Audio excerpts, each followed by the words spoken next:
Alors, moi je vais intervenir au nom du collectif contre le contrôle au faciès. Vous avez dû voir quelques débats posés en télé de notre part, les rencontres qu'on a pu avoir avec certains leaders ou présidents de syndicats policiers. Alors, je vais aller directement dans le vif du sujet. Il y a une étude qui a été remise par le CNRS, une étude faite entre Châtelet et Gare du Nord sur le contrôle d'identité. Donc en fait, c'est une étude commandée par des Américains, évidemment les Français n'auraient pas pu le faire, qui démontre que les jeunes, en moyenne, ont 11 fois plus de chances d'être contrôlés que le reste de la population. Donc jeunes, a fortiori les gens habillés casquette, capuche, style hip-hop comme on dit, street, et d'ailleurs très vite suivi par les gens habillés style gothique. Donc voilà, les jeunes, 11 fois plus que le reste de la population. Les Arabes, type arabe, vu que l'expérience qui a été menée a été faite sur l'expérience de vue, donc en gros on voit un type arabe, 8 fois plus que le reste de la population, et les Noirs 6 fois plus que le reste de la population. Donc nous, on s'est appuyé sur ce type de rapport et d'autres évidemment avant. Ce rapport d'ailleurs du CNRS, vous pouvez retrouver des gens comme Fabien Jobard, donc des gens qui il est très difficile de contredire sur cette thématique de la discrimination. Donc on a mené une expérience très simple, très concrète. On a mis en place un numéro de téléphone. Donc dans l'idée, dans l'objectif d'instaurer un récépissé. Alors qu'est-ce qu'un récépissé? C'est ce qu'on appelle un reçu du contrôle. C'est une expérience qui a déjà été menée par exemple en Espagne, qui marche très bien, notamment en Espagne, près de Madrid, dans une ville qui s'appelle Fuenlabrada. Donc voilà, le reçu du contrôle, c'est quoi? C'est un papier c'est le ticket du contrôle, c'est un papier que le policier serait censé vous remettre, stipulant la date. Alors je vais vous le lire, peut-être que c'est écrit. La date, l'heure, le lieu, le contexte et le motif avancé du contrôle, le résultat du contrôle et le comportement des policiers. Cette expérience a aussi existé en Angleterre et elle a été arrêtée juste avant les révoltes de Tottenham. D'ailleurs, quand on parle des révoltes de Tottenham, on stipule que notamment le ticket du contrôle a été suspendu, en fait, ce qui a provoqué, avec la suspension entre autres des financements à l'équivalent des centres sociaux et FJC, ces fameuses révoltes. Donc voilà. Alors comment nous on s'y prend? On a un numéro de téléphone qui est très simple, donc c'est le 07 60 19 33 81, je le répéterai tout à l'heure. Les gens envoient un SMS, donc en écrivant contrôle à ce numéro de téléphone. L'expérience a déjà commencé. Et nous avons reçu énormément de témoignages. Pour vous donner une idée, on reçoit à peu près 10 à 15 SMS par jour. C'est une opération nationale, donc elle est très simple, très concrète. Le collectif en lui-même est composé d'associations et de gens lambda, en fait. Tout le monde peut faire partie de ce collectif, d'ailleurs vous y êtes invités. En même temps, j'en profite pour faire l'appel. Tous les gens intéressés ici pour mener ça dans leur quartier, dans leur zone, sont les bienvenus. Il y a un site, si vous voulez, je vous laisse le temps de noter, je vais vous donner l'adresse tout de suite, www.stoplecontrôleaufaciès, toutattaché.fr. www.stoplecontrôleaufaciès.fr. Alors, on a reçu énormément de témoignages. Et par rapport à ce que vient de dire mon collègue auparavant, il y a aussi un livre assez intéressant qui s'appelle Opération banlieue, La Seine, Belbessous, que je vous invite à lire. C'est intéressant parce qu'il y a énormément, alors d'abord beaucoup de gamins, ce que j'appelle gamins des 14-16 ans, qui sont contrôlés très régulièrement sur du non-motif, donc c'est un contrôle discriminatoire, donc sur la base de la race, de l'apparence, des habits, comme on l'a dit auparavant, avec des affaires extrêmement graves. Le problème, c'est qu'on n'a aucune pièce pour démontrer qu'elles existent, ces affaires. Aujourd'hui, lorsque vous faites contrôler, si vous êtes déjà fait contrôler, à aucun moment vous n'avez signé de papier. Donc on ne peut pas tracer. Même les gardes à vue dites illégales, donc 4 heures, on en a fait régulièrement, des gardes sont illégales.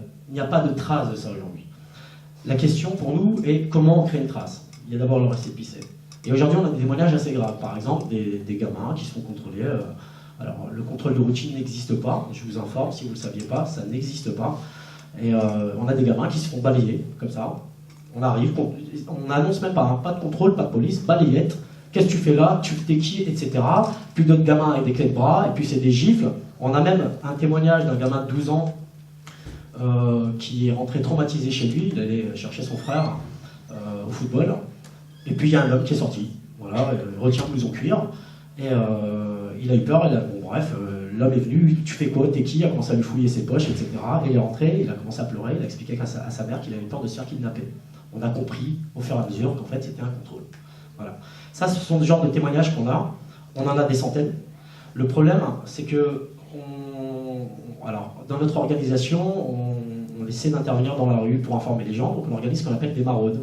En gros, des réunions, enfin, dans la rue, on informe les gens que ce numéro existe. Les jeunes en premier, mais pas que. Et il y a beaucoup de jeunes qui ne savent pas que ça existe, que c'est interdit, que c'est illégal en fait. Donc beaucoup de jeunes qu'on a rencontrés, oh ben bon, comment ça, les contrôles d'identité, c'est pas légal? Ben non, c'est légal si par exemple on est en train de commettre un crime, s'il y a une enquête judiciaire, oui là c'est légal, sinon c'est illégal. Ben attends, je me suis toujours fait contrôler. Voilà. Beaucoup de gens ont accepté l'idée même du contrôle non légitimé, non motivé si vous voulez, par une raison judiciaire. Donc la première mission qu'on a nous, c'est d'informer. La deuxième, c'est de faire témoigner. Pourquoi? Parce qu'on recense, nous, les témoignages, c'est l'objectif du collectif, dans le but d'une plainte civile. L'idée est de dégager 8 à 10 plaignants en national, dans un premier temps, afin de casser l'idée que les contrôles au faciès n'existent pas, tel que le ministère de l'Intérieur nous a répondu, hein, c'est ce qu'il nous a dit. Hein. L'idée que le contrôle au faciès n'existe pas, c'est ce que les différents syndicats, lors des débats, n'arrêtent pas de dire. Donc ça n'existerait pas. Donc nous devons prouver que ça existe, ensuite mener la plainte en civil.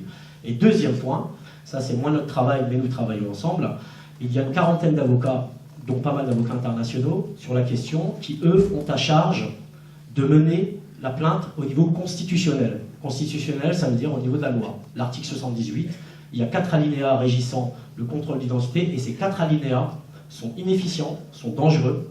Donc je ne vais pas prendre tout le temps afin de laisser un collègue s'exprimer après, mais tout est développé sur le site, vous pouvez y aller. Il est impératif que cette information circule, il est impératif, alors pour le coup, que les gens dans la rue, dans les quartiers, que les associations, que les leaders de différents secteurs prennent en charge cette question pleinement, donc diffusent ce numéro et organisent les témoignages. Tant que nous n'aurons pas de témoignages, nous ne pourrons pas casser cette loi. C'est impossible. D'autant que même les syndicats avec qui nous discutons régulièrement, et je peux vous dire d'ailleurs, ils ont reçu l'ordre de la part du ministère de l'Intérieur de surtout pas nous rencontrer, hein, vous imaginez bien, mais ils le font en leur nom, d'accord, pas au nom du syndicat et pas en tant que policier, ils le font. Même eux qui se plaignent de cette assignation à ce travail qu'ils disent détester, donc tous les policiers ne sont pas les mêmes, hein, même eux reconnaissent aujourd'hui cette pratique comme destructrice du lien police-citoyen. Parallèlement à cette proposition, évidemment, nous tenons à renforcer le dialogue police-citoyen afin de discuter sur des faits objectifs et non pas du ressenti. Alors il y a eu des expériences, hein, des associations comme Graines de France qui ont mené pas mal de rencontres de ce type-là. Voilà. Je vais vous redonner le numéro de téléphone que je vais vous demander de rentrer dans votre portable, tout simplement.